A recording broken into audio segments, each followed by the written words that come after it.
My name's Richard Krause. I'm the film critic for CTV's Canada AM. You can read me in Metro every week. It's nice to see you all. Thanks for coming out on a really blustery, cold Sunday afternoon for a screening of Brokeback Mountain. This is a film set against the sweeping landscapes of Wyoming and Texas. It's an epic love story that tells a story about two young men, a ranch hand and a rodeo cowboy, who meet in the summer of 1963 while driving cattle on a mountain range. It's a story that celebrates life, it celebrates love, and I guess in other words, it's exactly the kind of movie that Vladimir Putin would hate.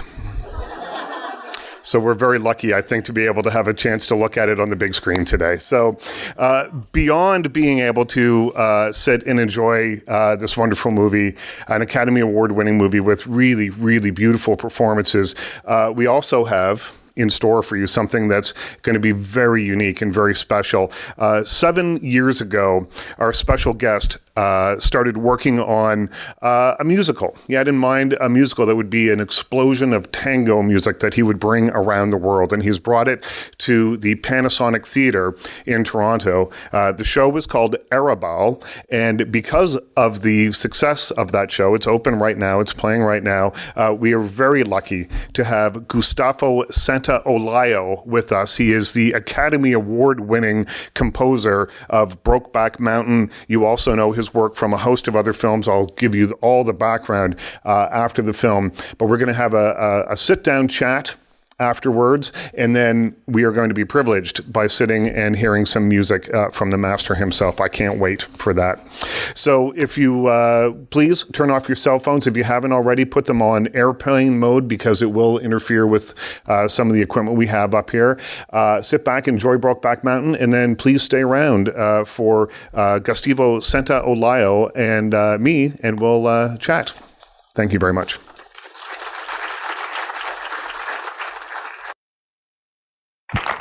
Hello. Hi. How are you? I'm well, thank you. Too. Hi, everybody. So I thought you were going to roll all the credits. I thought that was my moment. They're tired. They're tired of hearing from me. First of all, just to start things off, how long has it been since you've seen the movie, and what did it bring back for you? It was really strong to see the movie again. I haven't seen it in a while, and last time I saw it on a DVD, so to watch it again in the big screen and just really, I mean, it's a fantastic, great movie. It's a great story, and I enjoy it a lot. With the proper sound as well. Yeah, that music at the end is so beautiful. Oh, thank you so much. Thank you so much. Tell me a little bit about working with Ang Lee and what it was that you think connected the two of you. Well, I will use this opportunity to tell a little bit how I got into film music, because it was really one of the first movies. I mean, I haven't done that many movies, to be honest. I come from a background of making records. I started making records when I was 16 years old. In Argentina, I had a band. Would that be the psych folk rock records that I was talking about? Absolutely. That was Arcoiris. And I've always been a big film fan, and I've been told many times that my music was very visual. I wanted to study actually filmmaking in Argentina, but one of those many horrible military governments that we had in our country closed the Institute for Cinematography when I finished my high school, so I couldn't study, but always had a tremendous love for movies. I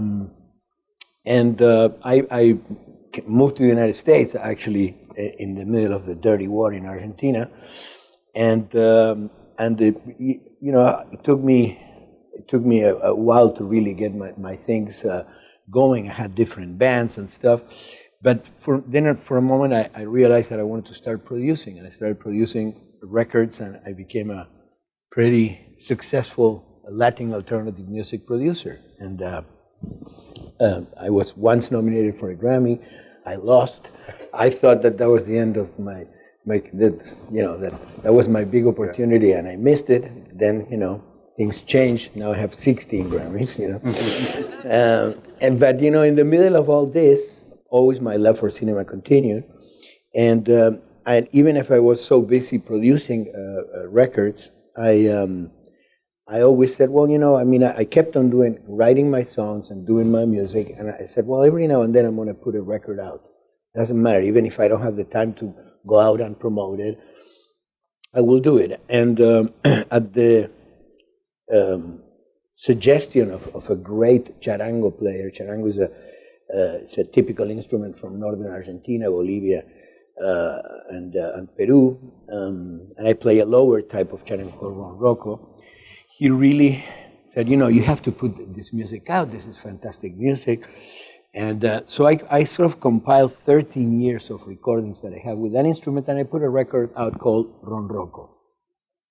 And so put the record out through Non-Such, a very prestigious label where acts like the Kronos Quartet and Philip Glass and Steve Reicher there. So, but didn't really went out, didn't play the record. I kept on producing other artists. But the record started to get a buzz in certain circles, and there was a radio in particular in Los Angeles, KCRW, that started playing the record. And then one day, I come to my studio, and they said, Michael Mann called, and he really would like to meet with you. There's a piece in Ronroco that he wanted to use in The Insider. With Russell Crowe and Christopher Plummer. Al Pacino, yeah. And so I went, I saw it, and it was what is called a feature cue, which I know now this terminology, which means, when a music takes the screen and it lasts for more than 2 minutes or 2 minutes and a half, it's just music. There's quite a bit of feature cues in Brokeback. And it really worked. I mean, it was a turning point in the movie when Russell Crowe, Jeffrey Wyan, decided finally that he's going to testify. And everything kind of happened at the same time, because parallel to this, a common friend of Alejandro González Iñárritu started saying to me, you have to make the music for this movie, that this guy's his first movie, but and she was talking to him and saying, Gustavo should do the music. And I never really had a script or saw a rough cut. I was so busy producing at the time that I remember they said a little story, but I think it's colorful. I said, tomorrow call these people in Mexico and say, I'm not going to be able to do this movie because I'm, so busy. And it's a first-time director. I never saw, a rough cut, never read the script. And in the middle of the night, I woke up, and I started thinking, what if this guy is a genius? What if this movie is an amazing movie, That was Amores Perros, Yeah. So, and you were right. Yeah. So I in the morning I called and I said, please call and say that if they come here to Los Angeles and they show me the movie, I certainly will consider it, And sure enough, Alejandro came, put the movie. He went out, smoked. He was a chain smoker at the time. He doesn't smoke anymore now. But we watched with the guy that I've been working for many, many years, co-producer and engineer of mine. We worked the first, 5-10 minutes of the movie. Remember the car chase with the dog bleeding? And we said, we're doing this. I mean, we're getting into this. So that was the first thing that I did. Then Alejandro said, I have a friend that is doing a movie about Ernesto Guevara. You know Walter Salles? I go, yes, Central Station. I love Walter Salles. So I met with Walter, and I do the Motorcycle Diaries. When we were presenting the Motorcycle Diaries in Sundance, that's how we got to Brokeback. Somebody said, Gustavo should meet with Ang Lee because he has done a movie. Last time he had a problem with a composer and stuff, and this is such a special movie. So they sent me the script for Brokeback. I read the script. I loved it. I knew it was a touchy subject, but I really felt the power of the characters and of this amazing love story that really, at the end of the day, it's really beyond genre, sex, or genre. It's a much deeper human story. So probably 2 months went by, and I'm in New York rehearsing to play in Carnegie Hall with a friend of mine, with Osvaldo Golijov. And I get a phone call and said, Ang is there in New York now, and he would love to meet with you. And I remember I was with my wife. I had my Ronroco. I took the subway. I went to the office, and Ang, is a Chinese man. He doesn't speak that much, at least at the beginning. And so he said, hi, and he kind of pointed to my case with the instrument, So I took the instrument out and I just started playing, and that was really what broke the ice. I played for a couple of minutes a piece, and then we started to talk. Then we started to talk about, what, because I already read the script, and I thought also about the guitar, which is obviously my instrument, and he wanted a guitar score, and we talk about the strings, and that was the extent, really. I mean, we talk obviously about the story and the character and the power of this. I went back to Los Angeles, and probably in 20 days, less than a month, I did the music, at least all the the demos of the music, which most of the guitars that you hear are from the original demos. So I did practically, the whole score, and without putting it for more like music inspired by the characters and the story, but not so thinking about images in particular. Right? So you weren't sitting in a theater watching it and writing? No. All the movies that I've worked with I've done probably 60 to 70% of the music before even seeing anything, Then some of it I have to do to picture. But this case is epitomizes that other thing. In this case, Brokeback Mountain, the score of the movie, the whole score was done prior to one frame being shot.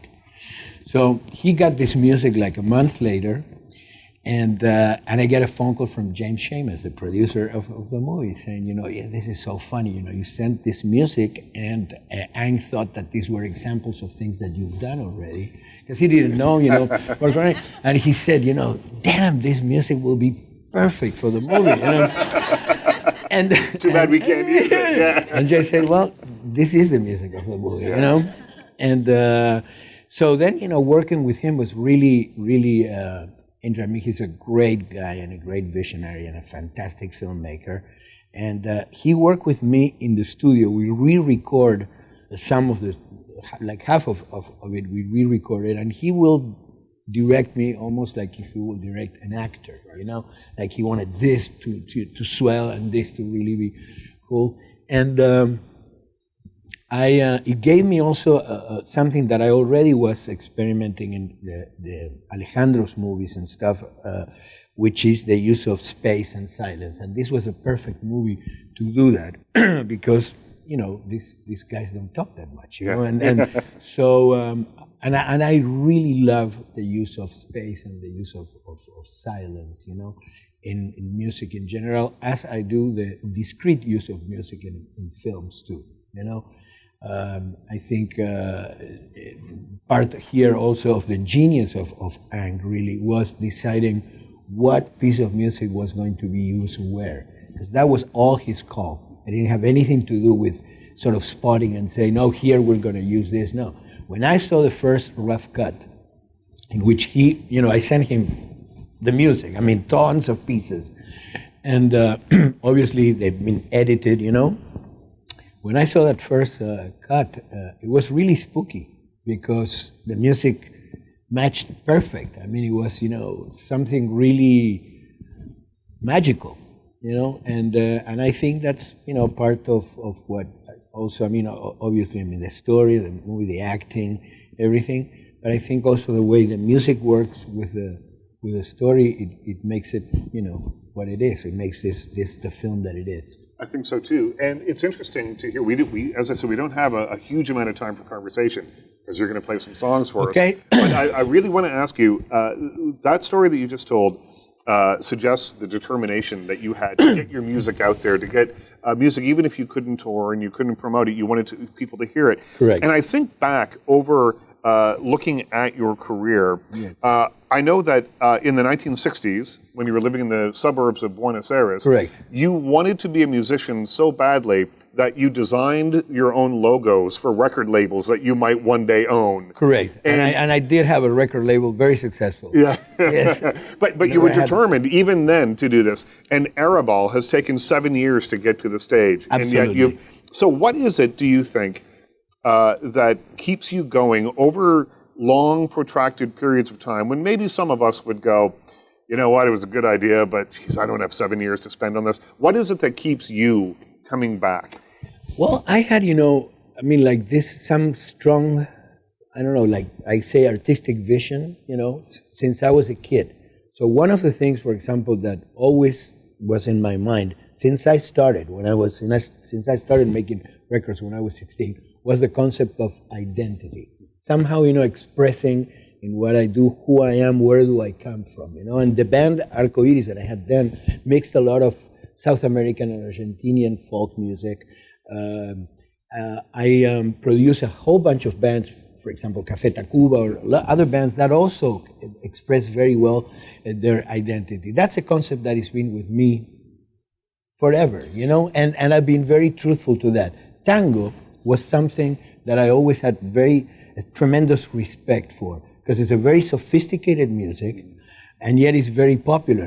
We grew up with tango. My father would sing tangos when he shaved every morning, and I would hear it in family gatherings and in public transportation on the TV. So 10 years ago, approximately, I decided to venture into experiment with that genre, and together with a partner from Uruguay, so it's an Argentinian and Uruguayan project, we created Bajo Fondo.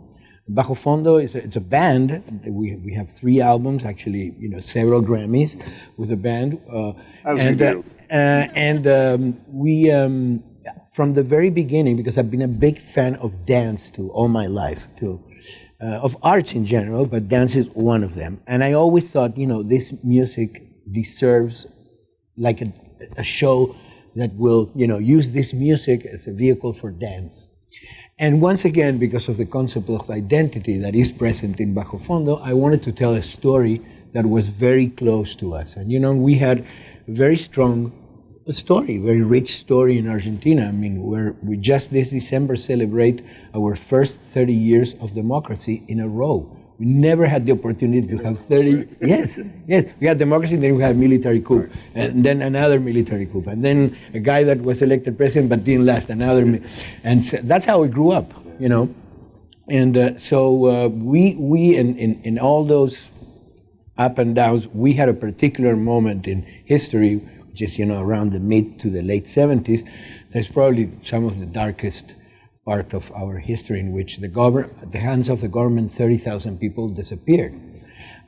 So I wanted to tell the story, because there was a report then by a great writer named Ernesto Sabato and another group of people after the military junta came down, and that it was called Nunca Más, which means never again, And it's a great sort of statement about the type of atrocities that happened there, and that, you don't want that to ever happen again. But not only there, in the world in general, because I think that this is something that takes place or have taken place and hopefully will not take any more place, but still unfortunately takes place, which is, the abuse of power and the lack of people to be, to have different opinions that the ruling governments, and in some cases it takes this horrible twist. So Arrabal somehow, encompasses with the music of Bajo Fondo and the choreography of Julio Zurita and Sergio Trujillo, who's the director. I work on the book with John Whiteman. I had this idea of the story, and it's basically the story of the coming of age of a girl, which actually his father is disappeared, but there's a whole part of his life that she doesn't know. She knows that the mother of his father, it's a Madre de Plaza de Mayo, and Madres de Plaza de Mayo, it's a movement. We have Madres de Plaza de Mayo, we have Abuelas de Plaza de Mayo too, because there's a lot of kids that actually were taken away from the people that were tortured and killed, and that we are kind of slowly now helping finding their identity. And so it's against this political background, is a coming of age of the story of this girl. She finds out really what happened to her father. She goes to the milonga. Her father, a part of being a political activist, was a milonguero, a guy that was very well versed in the art of tango. So it is a combination of all these things that I think make Arrabal a unique experience. It's all told through dance. There's no dialogue. And it has all this. It's very emotional on one side, and then it's very sexy. On the other hand, it's tango, and it's related to. It's very passionate, And I truly invite, all of you to check it out. It's really something, it's very, very unique and very different. And it's at the Panasonic Theater on Yonge Street, Absolutely. just south of Yonge and Bloor. I'm done here because that guitar was calling your name. So, okay. Thank you so much. Yeah, thank you. Such a pleasure to speak to you. Thank you. Thank you, and I can't wait to hear this. Okay.